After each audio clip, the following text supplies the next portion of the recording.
Ladies and gentlemen, friends, colleagues, and listeners, here we are, the penultimate episode of our review with David Banmiller, aviation veteran, expert, and a man of many, many, many talents, along with the author of the book Turbulence. So, David, we've got one more to go after this, my friend. So it's been a great journey. I've loved every single session, and I've really, really enjoyed the book even more doing it in these, these small bites than the time that I read it at the beginning. Well, it's great to be on again. And, you guys are fantastic. And it's so easy to just have dialogue with you, Chris, because you know the industry too. You have a certain style that makes it easy to go back and forth. And I appreciate that because it brings out ideas in my head that I hadn't even thought about. But as we chat back and forth, some things come to mind that aren't even in the book. And, I really enjoyed writing it, but the objective wasn't just to write a book, although I've always wanted to, but it was to tell a story and leave somebody with some breadcrumbs of life, to kind of follow, hopefully based upon not just my successes, but my failures. And there's a famous quote, I think it was Gandhi, that said, wisdom comes from mistakes. And I'm paraphrasing it, but if you want to learn, you're going to have to accept mistakes. If you want to learn, which was my objective in the industry, learn about everything in the industry. And as you can see from my background and all the jobs I had, some people would say, my God, he couldn't hold a job. The difference was I wanted to have every job. I mean, I had a mission when I started, and that was, I wanted to know, I didn't figure I'd be the smartest guy in the class, except I ended up being valedictorian, and I certainly was the smartest guy in the class. And then the second one is the team that you surround yourself with. You are best when you can do each one of those team members' jobs because you did it. And then you can answer questions. And what that does is it establishes credibility within the team. So they have a leader that has leadership skills, but more importantly, there's no BS. In other words, when they ask a question, you better be with the right answer because they probably already know the answer. Or this guy knows the answer. And that was the objective, and that was achieved. And in the meantime, I ended up living in a lot of places, seeing a lot all over the world. And that comes with some personal cost, as well as some professional cost. But it's all part of the game of life and the game of our industry. You can't, our industry is too complex to just have somebody bounce in from the outside and think they know how to, behind the curtain, put all those different disciplines together. And as I've been clear in the book and with you, I am perhaps, and I shouldn't be, a bit against bringing in people from outside the industry. Just because you were CEO of some huge Fortune 500 company, and I'm sure you got social skills and PR skills and intellect and all that stuff, but don't tell me you're going to walk in and understand the airline industry. You just because, hey, I was a passenger, I know what it is. It isn't. Funny you saying that, right? Because I got contacted last week, and I was discussing with two people actually. One who contacted me, and then somebody that I looked at on LinkedIn with their post, and it was about this, and it was about how important it is for CEOs to appreciate the business that they're in, and they really need to know it so that they're not overly influenced by a CFO or by procurement or by finance, because there's so much involved with the safety and security, and making sure that CEOs are fully aware of the accountability when they take up that role for everything that it covers. So I'll get you the details as well. Maybe you might like to have a little browse of that and have a word. And I told him that we are doing this session with you. But every time I go into the cockpit, I can't fly there anymore, but I always chat with the folks in the cockpit. And invariably, they said, well, what are you all about? And I said, well, I did these things. And, but I started as that ticket agent, that guy loading the bags there. To a person, everyone turns around and says, God, I wish our CEO had your background. Not necessarily your brilliance, your background. No, it does help. But the thing that I want to focus on now, we've got 2 sessions left. So we've got this one, and I think it's a lovely way to go through the epilogue and some of the things you said. But just to let everybody know, our next session and final session is going to be all about you, about regrets, about, milestones, successes. You talk about, wisdom comes from failures. I love that because it's so true. But it's also how you accept those failures and put them into, like, pigeon boxes, whereby it doesn't affect you, but you can call on it when it's necessary. So next week's session is going to be all about you. Just, what have you learned? What would you do differently? What advice would you give? Why would you have made that decision differently? What do you think it would have done, etc.? So that'll be hopefully a soul on the plate or a soul on the table exercise. Whereas today, what I want to focus on is your choice of title could not have been better, and it reflects our industry inside out, upside down, left, right, north, south. We are never more than a meeting or a news article or something that pops up away from some sort of turbulence. It's we're in the press all the time. Every day there's something. And we came up with that rather quickly. A few of us were brainstorming and said, well, what should we call this? And I had originally thought about lessons of life and some of those, but there's a lot of that around, a lot of some communication, self-help books, leadership, that kind of thing. But turbulence is factual because it's not only physical when you go through clouds and the typical part of flying, but it's an industry. There's pure turbulence all the time. And if you can't handle the drama and the challenges and the stress and the ups and downs of that trauma, don't get on the plane. But it's funny, Dave. It's funny in it when you look at when you've flown, obviously as much as you have, and I got to say I've flown too many times to even remember. But when you're on a plane, and sometimes you see the way people react to the actual turbulence within the atmosphere and the air and everything, that's not that dissimilar to how people react or overreact or don't react correctly with turbulence in the business way of life as well. Absolutely. You can see it so much. And like my wife was a stewardess, my daughter's a stewardess, and I say to them, and they say, you get used to it, and then you try and make other people feel less stressed by the way they look at you and the way you react. And you also mentioned about, having a clear head and, not getting carried away with the moment and stuff, which is so important. But the way people look at our industry from the outside is so different from when you've been in for a long time. And obviously something that's really starting to come to terms now, which people feel they're experts on, is global warming. Yeah. And you know what I mean? At the end of the day, it's all about planet, people, but also profit. If you're not making money, you can't do a lot of these changes. And with these batteries now, people aren't really aware of where the materials come from, what damage is it doing to parts of Africa where it's being mined, Exactly. what goes on with the batteries when they come to end of life. How is that, how are they being disposed of? There's so many things that people don't know, but they think the concept makes sense. So that transparency in PR is another chapter that's going to have a turbulent exchange over the next, 3 to 5 to 10 years, because everybody is seeing climate change and they've all got their ideas. But equally, the way we're taxed and there's extra payments and there's charges here, there and everywhere, there is no transparency as to how that money is being spent and whether it makes sense or not. So just because they say they plant, X amount of 1,000 trees, are the trees being planted properly? Are they in the right location? How long do they last before they get destroyed or don't take? There's so many things that aren't being known.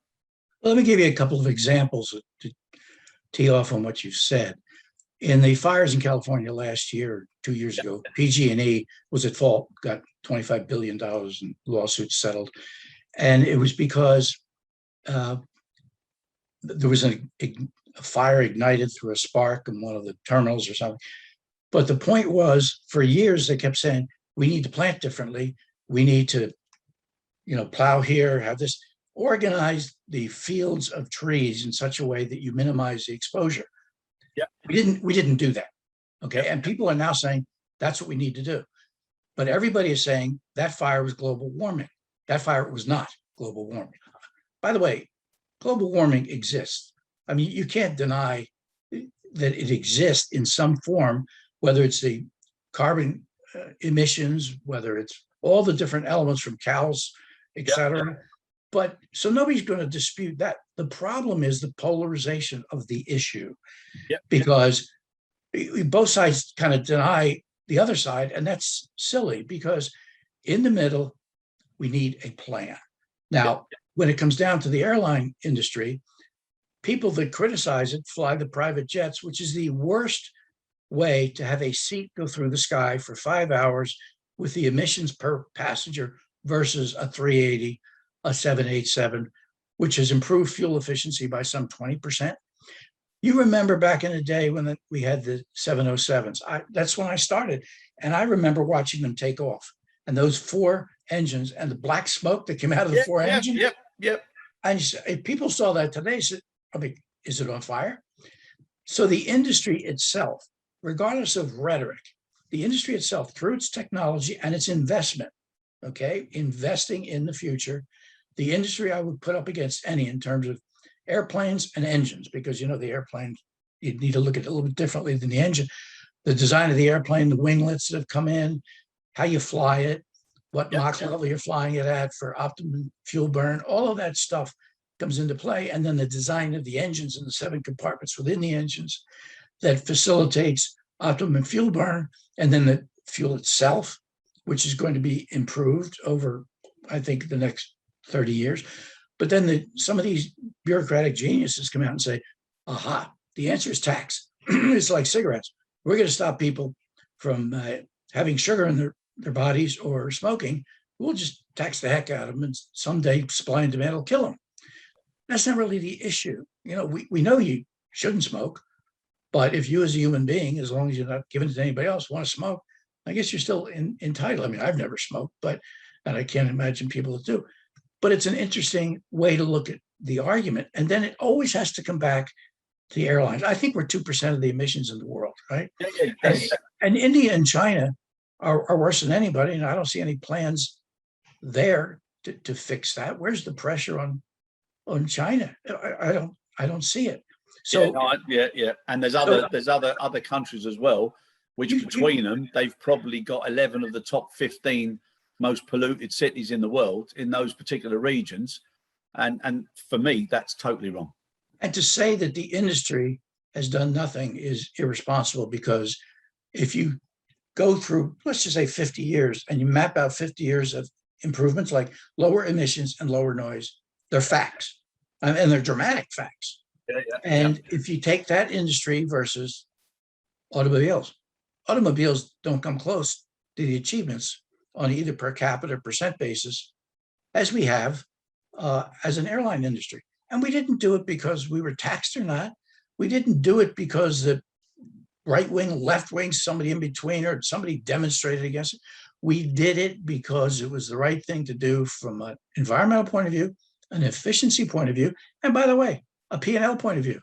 Because all of these achievements, in addition to doing the right thing responsibly for the environment, it's economically beneficial, right? Fuel cost X. So if you burn less, you're spending less X. Exactly. Right? So it all comes together. But for these, I might go out on a limb here, do-gooders that talk but don't understand what they're talking about, the soundbite sounds good. Oh, yeah, worth feeding about. But to blame everything that happens all the time on the environment is a misuse and mischaracterization of the facts. We need to focus on the facts so that we can make sure that our grandchildren are breathing better air than we are, and that we don't kind of go off the cliff. So that's my editorial comment of the day. Well, I can't say it's the only one today. I may get one. No, I'm sure it won't be. But equally, just again as a little taster for next week. You know, we're going to cover personal costs. We're going to cover, you know, why you did certain things, etc., which is great. But at this moment in time, so you wrote the book, you moved to Ireland, you're a citizen of Ireland, in Malahide, beautiful part just outside Dublin. Now, you also, in the book, you've covered, and we've listened to you, many of your life's lessons, from leadership to crisis management, how to listen to your teams, you know, reading people behind their masks, many masks, egos, politics, bullshit, loads of masks out there. how to motivate your teams, addressing different groups. Now, you just mentioned about making a statement, but you've also been involved in some terrible things that have had to come out, and you've had to watch what you say and be very careful how you say it. And in some cases, mean something that you have said and mean something that you haven't said. And, to do that when you're under pressure from press, that's a skill in itself, David, which, again, unfortunately, in today's world where everybody is on top of everybody and in and out and upside down, I don't think people get good enough training as far as that's concerned. No, they don't. I was fortunate in multiple respects. I mean, I learned early from college about public speaking and some of the things you need to do in order to motivate people and communicate effectively. And years ago, I was on an airplane talking to a famous TV presenter, and we were just shooting the breeze for a while. He was also a consultant on the side on how you manage the press.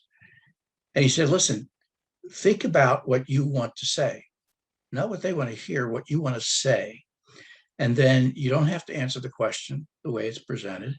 Make sure that you listen to where they're coming from, and then you respond accordingly. I learned that, and of course, we had programs at American Airlines for the officers to teach them how to speak, and some got it, some didn't. But I learned that, and Bob Crandall sent me to school in LA, UCLA, when he gave me Japan.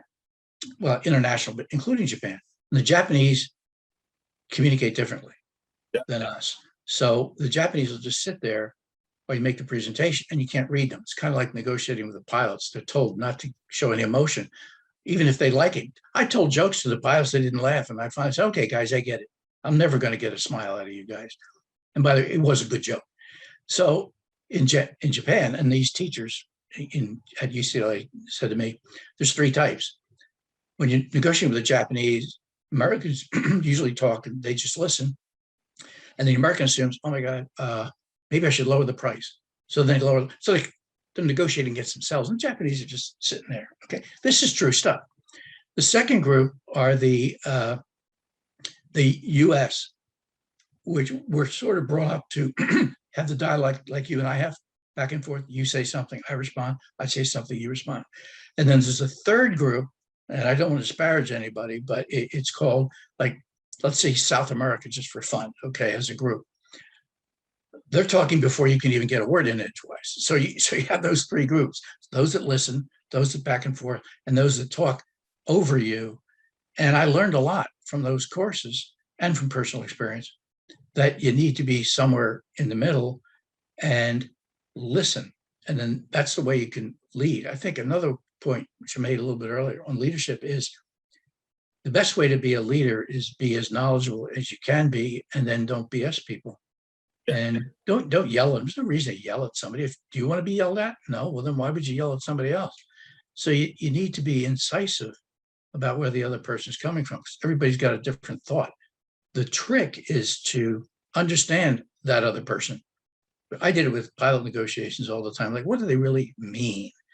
And sometimes the negotiators are negotiating actually their own terms and lifestyle. In duty rigs, like, I don't want to be away from home more than 2 days, or I want my pension plan more than my cash. Everybody's got sort of their own thing. Once you figure out that the negotiating committee has their own personal agenda, not for 10,000 pilots, but they also take it personally. Once you cross that threshold and then work with each one of them, that's how you get a deal done. And that's just one example of leadership and listening. Yeah, no, it is crazy. I think one of the things that really frustrates me now, though, is some of those lessons were very good, and I did some with some of the people who are on the news at 10 and various news programs here in the UK. They did that as special training, and very, very clever the way they do it. But it's like all good techniques, people then overuse the technique and the training. And I think some of the politicians now, they must have been given an instruction. If you're asked a question, listen, but irrespective of what the question was, just give your own answer and don't even go. Because the dialogue that I see on TVs and stuff now is it's just missing. It's missing the point. And the people in the street now want a little bit more, they want a little bit more credibility, a little bit more directness, and a little bit more of leadership, rather than knocking one party all the time but never coming up with a solution.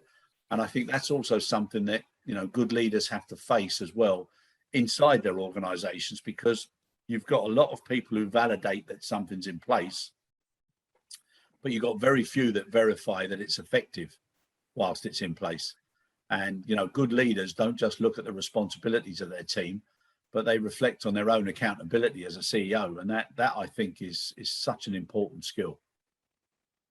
Yeah, I agree. I've been through a lot of experiences over time. And as I've mentioned and remind myself, you're not born with wisdom.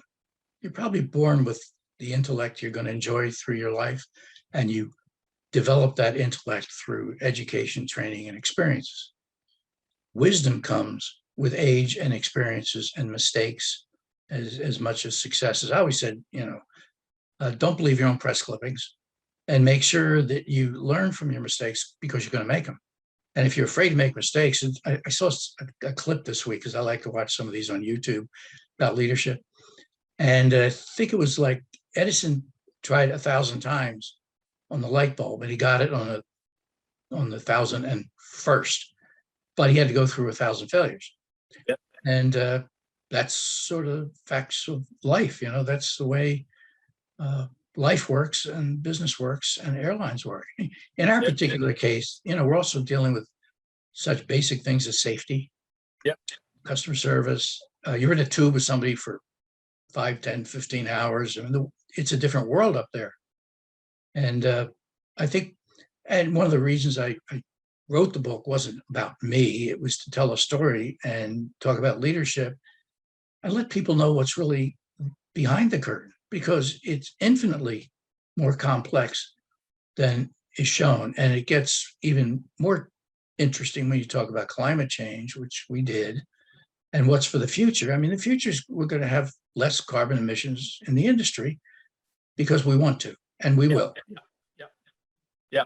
And again, you've mentioned several times, which obviously I like, you talk about hiring the best and the brightest, but you also talk about ensuring that people are focused on the mission and not focused on themselves. And there's too many people, I say too many, there's enough that it's worrying that they've only got their own thoughts at first hand. And that has a big effect on a lot of people that are either below them or beside them. It's not good. And at the end of the day, David, as tough as a job is, and as important as certain roles are within those jobs, it's always important to have a little bit of fun and to make sure that everybody around you is engaged and that you all stay down to earth, because, without that smile or laugh a day with your team, it can be a tough old road. I mentioned in the book, Jay Wright, who's one of my heroes. I went to Villanova undergrad, and very good basketball team. They won a bunch of national championships. He wrote a book. I've had a chance to meet him and go to some private practices, as has my brother. And I was watching one of the practices, and sometimes when a player falls, they'll come out and they'll have to clean the floor because otherwise somebody's going to slip. Right, yeah. So you have people that do that, kind of students that can't play basketball, but they want to be part of the team. So that they do the cleanup, right? The water boy, as we would call it. With Jay Wright, I watched the superstar senior get down on his hands and knees and clean the floor during practice. Now, you don't find that a lot of places, but Jay Wright said many times, I don't want the superstar. I want a guy that plays as part of a team. I'm looking for a team, not one person. And he's walked away from some of the best talent coming out of high school because he said it wouldn't be a fit with the other. So part of Jay's brilliance is choosing the team members. It's not necessarily the best. And look at his track record. I think he's very well paid, but not necessarily a criteria. But look at his stats of wins and losses over his career versus others. Yeah. He's top 1, 2, or 3 college basketball coaches in the country. Yeah. And that's a team is always made up of individuals. And I also, there's a saying that I've used many times. And when I first heard it, I remembered some of the things that went wrong when I was playing sport. And the saying is that the genius has to learn to play with the team before the team has to accept the genius. And just because somebody has got that, genius capability or flair or skill, if they're not part of the team, it can be more damaging than to have people who really want to, pitch in. But another thing that you do, which I like, and obviously in the old days, everybody was taught that the acronym for team was together, everyone achieves more. But I like the way you expanded on the word team. So you put the T as together as one, you put the E as enrich each other, and you put the A as allow debate, which is very important, and the M was to motivate others to be their best.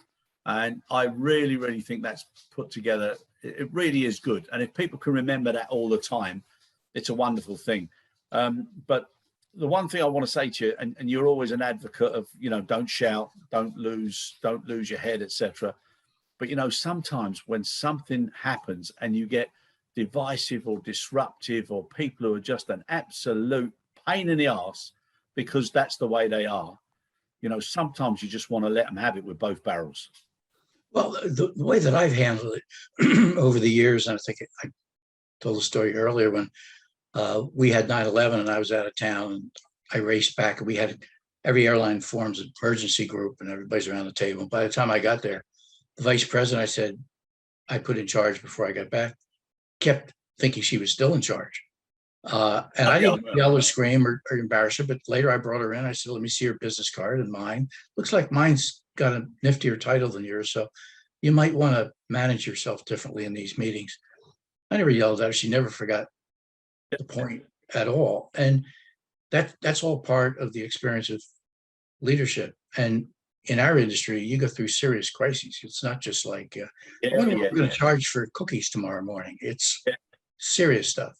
Yeah, no, I love that story. And I admire you because, like you said about people learn from failures. Like I've always been quite, I wouldn't say volatile, but do you know what I'm saying? I've always played physical sport. I love a challenge, and I'm not afraid to stand up to anyone. I back down very rarely, but when you look back at some of the times that you've probably been a little bit over the top, those are things that I would advise people how to manage differently.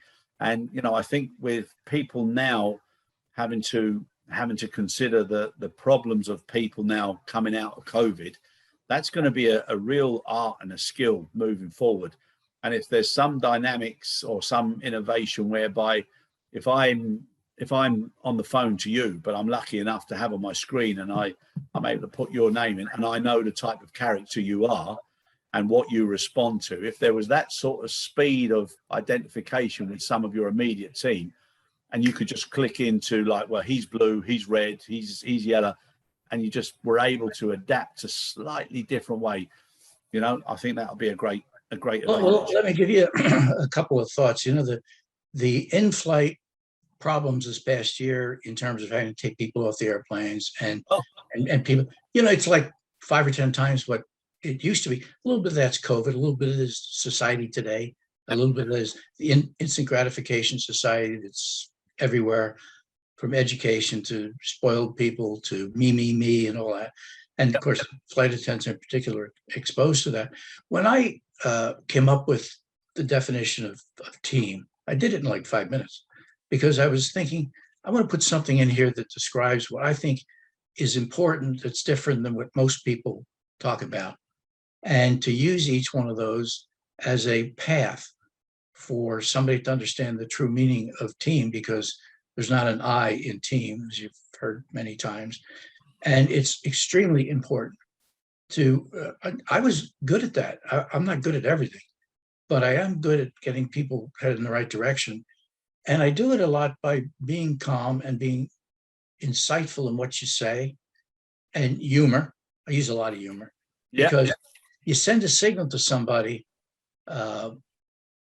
But I had a VP on the phone all the time when we were in staff meetings, and I finally said, we're going to miss you next week, John, because you'd probably rather be on your phone than in this meeting. And that was the last time he ever used a phone in a meeting. And I didn't yell. I embarrassed him a little bit, but it was insightful.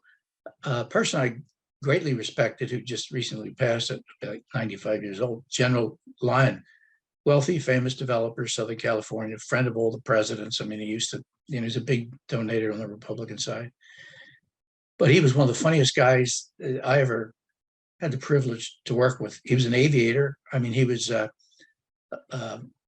general. He ran the Air Force for a period of time, and he flew in the Korean War. And he and I used to fly around in his G5 around the country doing business. It was great fun. And he was so insightful in few words, and he could be funny, and he could cut you. I may have mentioned before that I was late getting to the G5 once in Orange County, and car drives right up and off you go. And I was 10 or 15 minutes late, and I get in and I look, and it's early in the relationship with the FBO that we were managing. And Bill's turned around and said, you're not supposed to make generals wait. Just that simple. No big deal. Not I'm a general, just you're not supposed to make generals wait. Yes, sir. So I never called him general. I always called him Bill. I think he liked that about me. So then 2 weeks later, we're headed to San Francisco. I figured I'm going to be on time. So I got there 5 minutes early. Drive up, because then the guys take your car away. It's a pretty cool way to travel, actually. So, but there's nobody in the cockpit. And all of a sudden the stairs come up and they start to move. And I said, what is going on? Bill was hiding in the captain's seat. Now, this guy's a multi-millionaire general. I mean, he's a huge guy in Southern California in terms of importance and so on. Presidents call him general, okay? And then he pops up out of the captain's seat. And he has this big smile on his face, like, I got you. That was Bill Lyon. Yeah, no, never forgot. Yeah. He could rip you apart. I remember we were in pilot negotiations and they were stalling us and they were slowing down, fake writings in the cockpit and so on. And we had a meeting with the pilots and he just ripped them. I mean, and of course he was a pilot, they were pilots. And he said, we walked out of the meeting and he said, your life is going to change today. Mine isn't. Still got my yacht, my houses, my businesses. But your life changed today, Captain. And we left. Boy, those guys came back at us and we closed the deal 2 days later because he used subtle persuasion, I guess is the words I would describe at this point. Back then, it was a learning lesson for me. I mean, I don't care what position you are or your level of intelligence and title and all of that and money. You can learn so much from other people. Anybody, even the people you don't like, you can learn from, right? You can learn what not to like, but you will learn. And I've learned from everybody. I've been exposed to some of the best there is in the business in every level, from Joe Sutter, who designed the 737 and the 747. I've known Joe since, I don't know, he just passed. I ran into him at the 787 launch. Just a wonderful, quiet, nice human being and one of the geniuses of Boeing. Yeah, I must admit, I look back and I learned more from, people that were quite tough and demanding and, a little bit of tough love. But you could see they had a good heart and that they were doing it. It's a little bit like an athlete, it's no good just going through just staying on the ropes and going through the motions. You've got to push and push. And then somebody said to me the other day that they were working for a particular person and it was like working in a greenhouse. And he said, boy, did you sweat, but you grew so much as well. And, I think sometimes that's important. Now, coming on to another story that you put in there about team, you were talking about sunflowers and about how under the ground, with the roots, if they see another sunflower or they know another sunflower is getting close, they don't extend the roots. So they share the nutrients and the water and everything. I think that was a fantastic way of looking at it. And it's just a shame we don't have more sunflowers in our business because we don't collaborate as much as we should do. But it just brings me back, that word team, and you said there's no I in team. I don't know if you've seen this. Can you see that? Oh, yeah. Yeah. Well, you see where you find the I? Yeah. It's in the A-hole. Yeah. It's an A-hole. Yeah. Yeah. So when you do see it, it's, it stands out like a sore thumb. Well, I was researching within the context of writing the book. leadership issues and teamwork issues. And I put some of them in the book. One was the sunflower story, which shocked me, I'll have to tell you. And it's absolutely true, where when a new person joins the team of sunflowers, right? Maybe younger, like a baby elephant following the herd.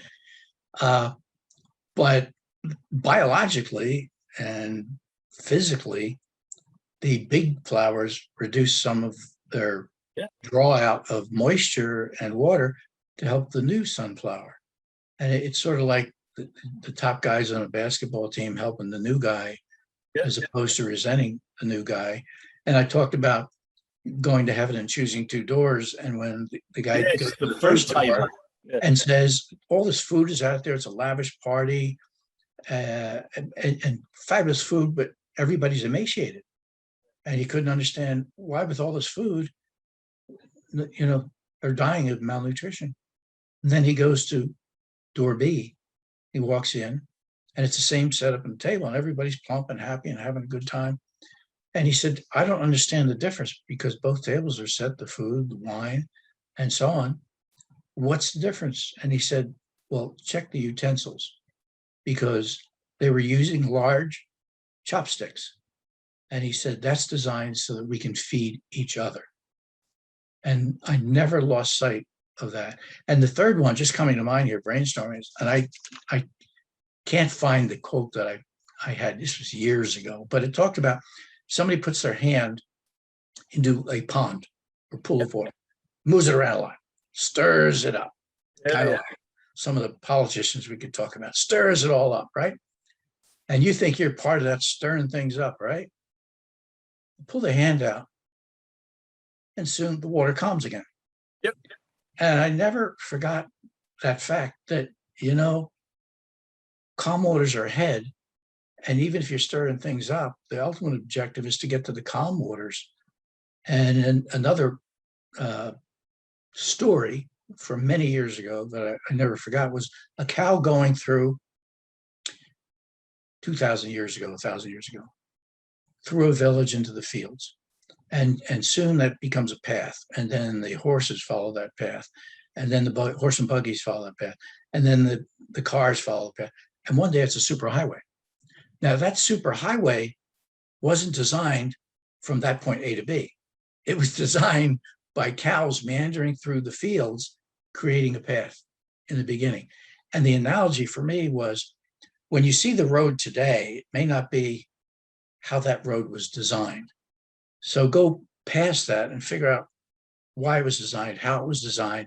And from that, you might be able to fix the direction of the road or reduce the time. It's sort of a weird analogy, but I never forgot it, because so many people get into that rut. And that was created for reasons they don't understand. And I always like to get outside the rut, look around, and see how we can make things better. No, and that comes across. That comes across in the book. Now, you're also very close with your twin brother, and obviously very, very proud of each other, I would imagine. And you've got some lovely pictures in him. So, when you had your Irish citizen party was one, and obviously with the picture of your grandfather and brothers, etc. That's obviously part of your heritage. But another nice picture you've got in the book is where you were, it was your Villanova Valedictory speech at the Philadelphia Conference Center, and you've marked there where your dad was sitting. Yeah, he was valedictorian at Villanova in 1935. Yeah, brilliant. And I ended up valedictorian in 1966, father and son. What are the odds? And there's 10,000 people in that audience, and I was just a kid. I was like, 22 or something? And I was obviously up on the stage, and we had some famous people up there as well. And when I wrote that speech, I had to do it myself. You weren't allowed to have like ghostwriters, by protocol. And you had to be one of the top students, but you also had to be able to present on your feet, make sense. And the actual finalists wasn't the guy with the best GPA. It was the top GPA people, but then you had to compete. So before I actually was chosen, I had to go into the stage where they have plays at Villanova.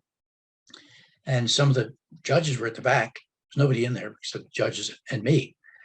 And the first time I had to give a famous speech. I think I chose the Gettysburg Address. Everybody probably does.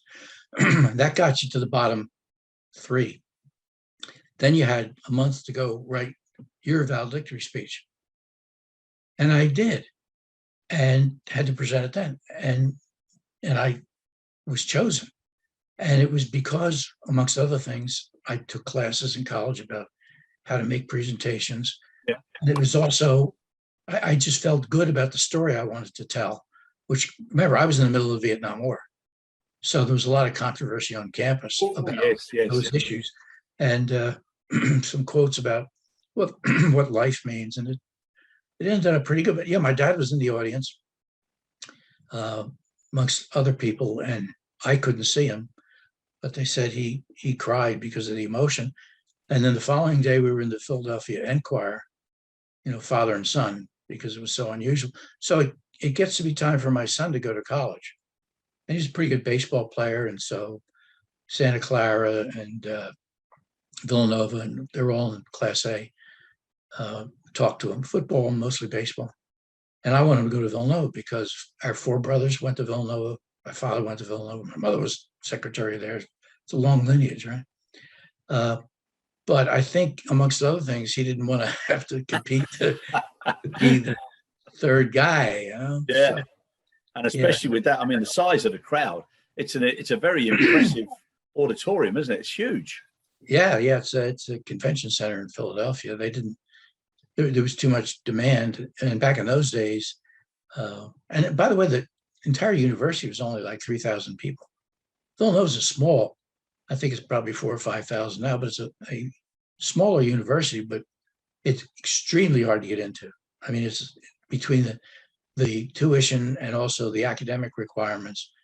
I mean, if you get admitted to Villanova, you've accomplished something every bit as good as being admitted to Harvard, maybe better. And then there's another picture I like, and I love the caption you put on it. You're there, you got your shades on, your John Wayne hat, and you're there in the Jeep and everything. And in the back of you, there's a couple of lions laying down, and you've titled that South African Safari, Sleeping Lions Like Quiet Creditors. Yeah, I've dealt with many creditors, as you can appreciate, through multiple bankruptcies, some better than others, but most of them have the same name tags. And when you go on a safari, everybody should have it on their bucket list. It's like nothing else. And the top 5 are usually elephants, lions, and tigers, and giraffes and hippos. So we went to 2 safaris, and this was the main one. And you get so close to the lions, and what the guy driving, who's a guy very accomplished, was a huge gun, by the way. He's got a gun ready to shoot anytime. And you can't get out of the Jeep, because if you do, the lions and animals are used to that contour. So it's okay to be close. If you stand up and get out, you may be eaten. That's an interesting story, isn't it? Because if you're here within your structure and establish boundaries with a team, because you jeopardize other people, and you just jump out of that bubble, sometimes it's good. You need that sense of leadership, or you could get eaten very quickly. And we also had a story about, and I didn't put it in the book, we were following elephants, and we found a herd, and we were up close. I mean, we were at this road, and the herd's coming across. I mean, so close. The moms and you have to watch the elephants. If their ears go this way, they're getting ready to charge. I mean, it's serious stuff, right? So we just sat there. Now, the guy's got this huge gun that would drop anybody, right? Because he has to. Another group of elephants, pack, shows up behind us, another section. So we are sandwiched, as he would later describe it, between 2 packs of elephants, and we're like right in the middle. And this is close quarters. And I never forgot my wife's reaction and everybody else's reaction. But maybe because I was part of an industry that dealt with drama all the time, for me, it was just another day, and we'll work it out. And we ultimately did. But to watch the packs, the elephants in a pack, they travel in packs. They go to the water hole in packs.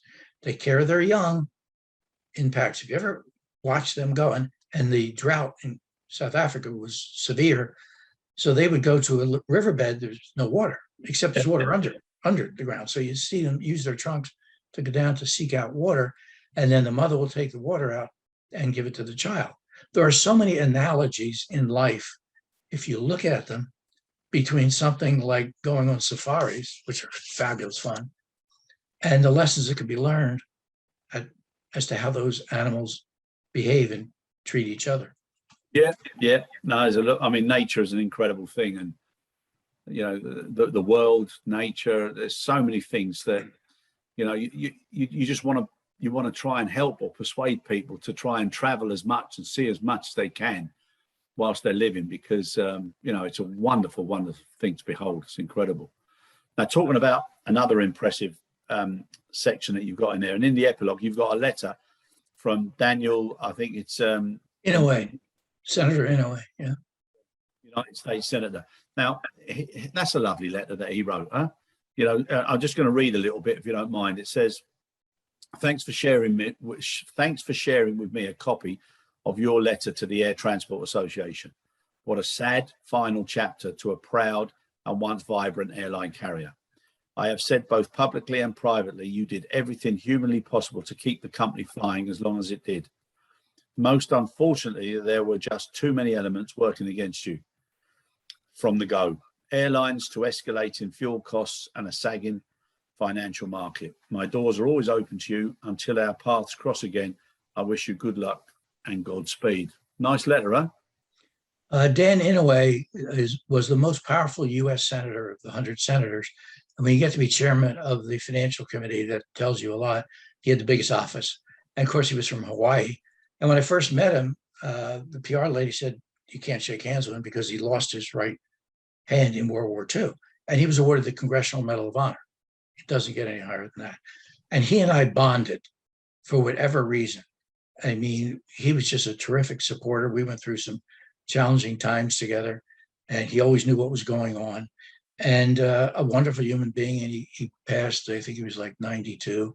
And I had dinner with him and the former head of the DOT, Norm Mineta, and General Petraeus pops by to say hello. I mean, of the CIA at that time. That's the stature of a Dan Inouye. He always bragged to me that he started as a sales rep for Aloha Airlines when he got out of the war. And I hosted a fundraiser for him. We raised like one of the largest fundraisers. He sat next to me and we gave some speeches, and I pushed a lot of the airline people in DC to buy a seat at the table, which they did. And he was very good to me. He understood what really was happening. Yeah, no, it's amazing. But what a lovely letter, something I hope you've got framed somewhere and hanging on the wall. I'm looking at it. Yeah. That's something I would definitely frame.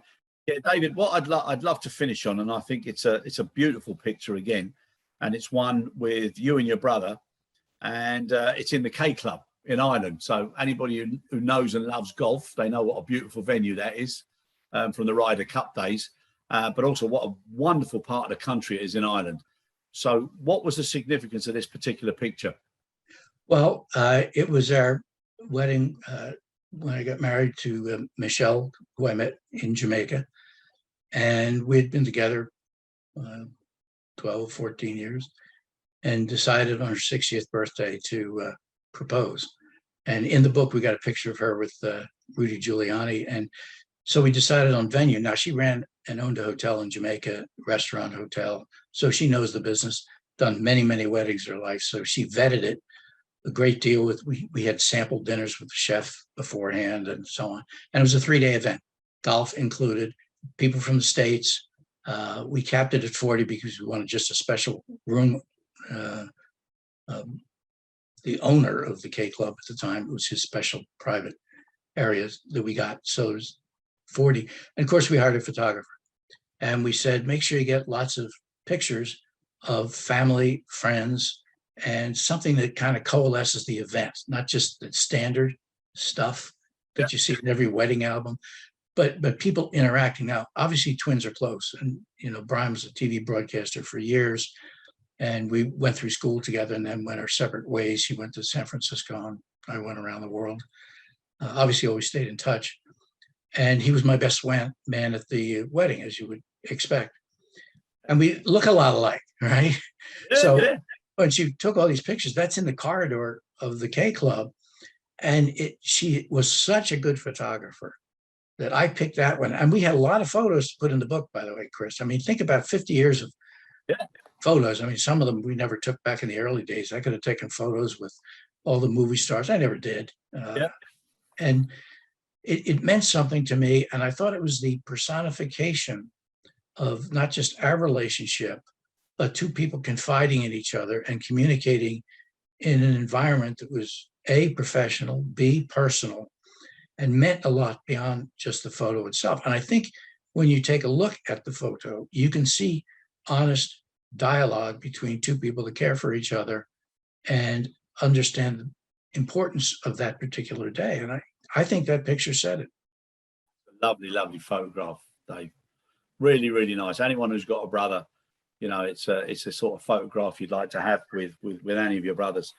No, it's brilliant. That was Smurfit owns the K Club. The name was Smurfit, wasn't it? Yeah, and he sold it recently to a wealthy business person, not really in the hotel business, but they're going to keep it. And many famous championships, the Irish Open, some others have been played there. And we had golf for 3 days. And I'd like to say I never beat my brother, except he plays golf a lot and I work a lot. So you could draw your own conclusions. Yeah. Well, But it was 70 degrees and sunny. People were worried about the weather because we decided outdoor and indoor. And we picked outdoor. We had indoor backup. And the sun was out. People had sunglasses on. And it was out in the back with the Liffey River behind us. And people playing the violin. It's quite an event, actually. Oh, it's beautiful, beautiful. And now, just before I just make a bit of a comment about your Appendix B and the Gaelic section, I just think it's nice the way you finished here, where you say, so what have we learned as an industry, and what does that portend for the future? Well, we are not perfect, as we are populated with humans, and then you put in brackets, at least for now. Who knows what will come. But right at the end, I think it's nice the way you finished it off by, you say, I consider myself one of the lucky ones, and sincerely hope that through this book I've been able to share with you a slice of life lived in extraordinary times. And that's very special, David, and it has been extraordinary times.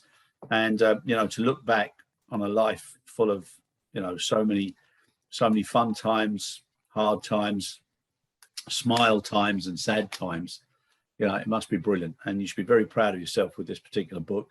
And then obviously to have a nice little section there in Gaelic, which translates about, Patrick Joseph O'Brien was born on February the 9th, 1874 in the village of Kiltimar, County Mayo.